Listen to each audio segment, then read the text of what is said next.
Manchester baby. in a Dolphins Reggie Bush jersey. You don't say two. So I would ask the British people if anybody has a Reggie Bush 49ers jersey, please send it to us. Nobody has one of those. I think they made one for you, Reggie. I think they that just was made it. If one and only for me. We'll run it. Unbelievable. Did you plant those? No, they're out here in the believe streets. you. That is an absolute. Hold on. Did you just ask that he planted? Reggie is international. Okay. He's international. Reggie Dolphins. I didn't think we'd see that, man. I want the Tamsula Niners jersey. You're not alone. Good Morning Football Weekend crew, of course, at NFL Buffalo Films, and Bills our one, very too. own Peter Schrager working the sidelines. Hey, Peter. Hey, Kay, how we doing? Look, today for the Eagles, you're talking about Reggie Bush and those jerseys there, but the Eagles fans, they are representing big time, and there's a lot of Eagles fans in the building. And the Eagles last year took a trip to Los Angeles. When they went to Los Angeles, they kind of found themselves. They lost Carson Wentz to injury, but it was a road trip that galvanized them and got them on their journey towards Minneapolis and the Super Bowl. They're looking at this trip to London. It's kind of a road trip to get right. They've lost 3 of their 4 games. They're coming into this one. Families are left behind. All these guys are together. They're bonding, and unlike the Jaguars, these guys were in bed by 11 p.m. They've been having a lot of family time with each other, not out in the town, and they are enjoying their experience. There are injuries all over their roster, but they feel that this trip could be exactly what they need to get right and start the march to Atlanta. Amazing stuff from Peter Schrager. They're back here. I don't even know where he is. There's somewhere running around. Where is he? There's a lot going on at Wembley. Kyle, let's talk about the inconsistency of this Eagles offense, a team that you championed all the way to the Super Bowl last year. I can't believe Peter's suit, by the way. I didn't know you could pay for suits in Savile Row on layaway. Wow, Peter, that's incredible. You know, all season we've been trying to figure out what's wrong with the Eagles because you see the same guys out there. You see Alshon and you see Carson Wentz. I think it's time to start asking the question about losing John DiFilippo and Frank Reich, and you're seeing the success they're having.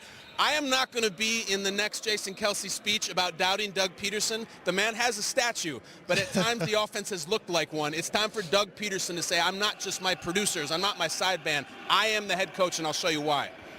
Well, when you look at this offense, you look at the injuries that they have sustained. Mike Wallace, a new acquisition. Torrey Smith is in Carolina. Then you have A.J. Ajayi, the running back, he's injured. So they've always had some guys that they can rely on. Now those guys aren't there. And then ultimately, Carson Wentz did not start the beginning of the season. This is technically like he's been through preseason. Now this is the game you can start to see him warm up, get more comfortable. The knee is starting to shake loose. Some of that scar tissue is starting to go away, starting to not hurt you as much. So I think he's ready to go. You talk about Jay Ajayi not being here. LeGarrette Blount's not here. That run game that was so dominant last year, that run game is not here right now for them. Right now, their run game is ranked 21st. Last year, all season, they were top 3. So they were able to run the football in the fourth quarter. They used LeGarrette Blount to wear teams down, to wear guys down. When they played against the New York Giants, all the talk was about should they trade for Shady McCoy? Should they trade for Le'Veon Bell?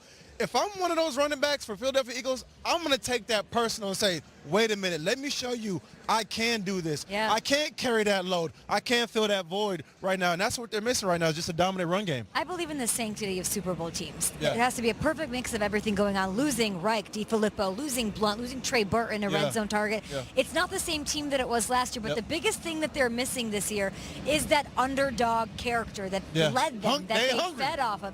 This rather large boulder on their shoulder that, you know, people were believing in them. They were then believing in themselves, celebrating the Super Bowl. Not right now. People are doubting them. Fans, pundits, they finally have that underdog mentality back. We might see it as Carson Wentz warms up on the field behind us. Steve's looking at me, Colleen, and saying, yeah, I know about having a chip on my shoulder. Welcome in. I was saying you did a great job. Look at that, Steve. Super complimentary this morning. Thank you, guys. All right, so Ian Rappaport back here with Mike and Mike, and we're going to bring Ian in because Ian never sleeps. This guy's breaking news all the time. He broke some more news late last night. A couple of Jaguars DBs getting in some trouble over in London. So what more can you tell us on that story? Colleen, my understanding is there were 4 Jaguars players who were involved in an incident a couple nights ago, late night at a club in London.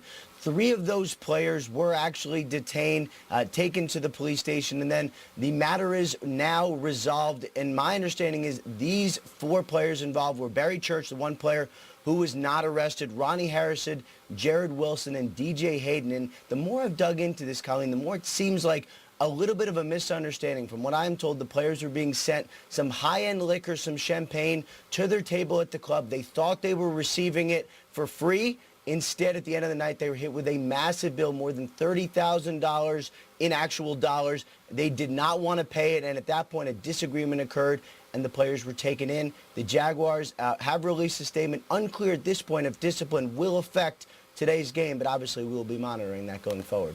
Yeah, something definitely to monitor. Just to note, too, DJ Hayden is the only one of those guys who is inactive today. So injury related. The injury there. All right, so also we're only 2 days away from the trade deadline, so we've already seen a lot of action, but might a former Eagle be on the move in the next 48 hours? If he gets his wish, Deshaun Jackson, the Bucs star receiver, will be on the move. I am told by sources he has requested that the organization trade him in advance of Tuesday's deadline. At this point, the Tampa Bay Bucs, who need to win now and clearly are in that mode, do not want to give away a very good player. They have resisted. Now, as far as why Deshaun Jackson actually wants to be traded, it's really nothing personal related to him and Jameis Winston. Just the chemistry has not quite been there. With Ryan Fitzpatrick when he was in, Deshaun Jackson was killing it. They had a excellent chemistry. We're clicking on the field.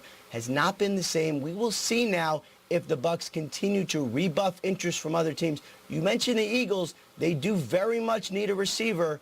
So clearly we're going to be keeping our eyes on this one. So Ian just connecting those dots right there. Ian's thinking sweet, man. Look at that, dog. Ian, you can't try to be a teaser. Well, come on, Just Ian. throwing that out there. All right, Mike Robb, where would be a good landing spot for Deshaun? For me, it's the Houston Texans. To me, Will Fuller just went down in the last game. They're the same player. They're guys that stretch the field. They're guys that are big play ability types of guys. And Deshaun Watson has a big arm that can get Deshaun Jackson the football. Deshaun Jackson leads the league right now with 23 yards per catch. So to me, it has to be the Houston Texans, Jeezy.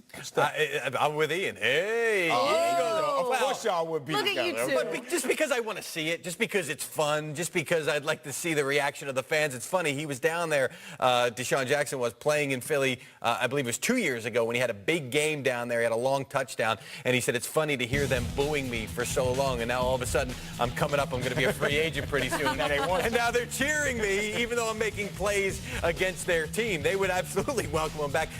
Ian's right, the Eagles have checked on receivers, particularly receivers with speed that can open up things down the field. He certainly still is that. He still gets that respect from defenses.